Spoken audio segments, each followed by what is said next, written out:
Hi guys, magpapakabit tayo ng nails. Kasi yung pinsan ko, meron siyang pandikit. Tara. Eke! Eke! Halika, may sasabihin ako. Sasabihin ako. Sige. Ito, Yan na ba ang cellphone? Hindi, kanina. Kinuha at nga yung basta. Yung gomo daw. Pati yung gobo yan dun. Ike. Alam, maniwan sa Palagay card. ako. Ewan kasi bakit ginusto ko ba mawala yun.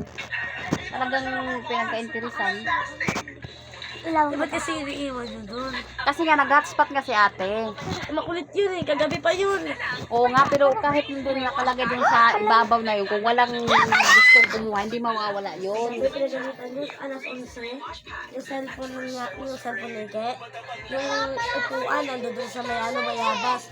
Pati yung cellphone, walang tao. Tara na, Ike. Talaga mo ka. Labas namin. Saan tayo pupunta?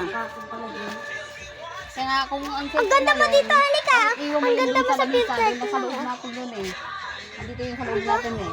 Ang ganda ng filter ko. Wait lang guys. Guys, isa lang na dikit kasi wala nang pandikit. Yari ka talaga ito, pinakailangan mo ha. Yari ka na kayo. Ano? Wala tayo.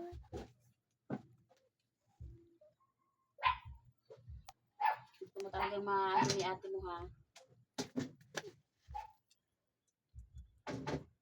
Yung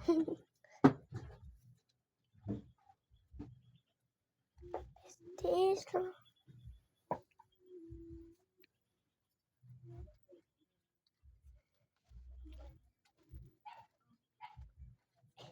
Hindi ko pala ito kamay. Palagi ko nangangatkat ng kamay ko kasi gusto ko magngat-ngat.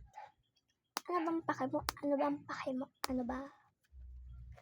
Para will be a good assist. Kita, may kumuha na cellphone ni Ike.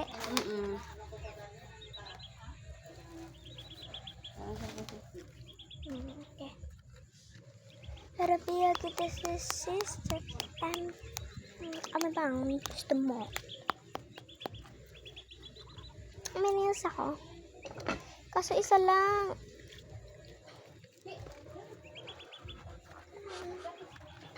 Mapakuha ng jacket ko. Gusto. Tinanggal mo? Bakit? Sayang. Dapat di mo sinayang kasi gusto ko pa naman maglagay dito. Sa kamay ko. Isa pa. Please don't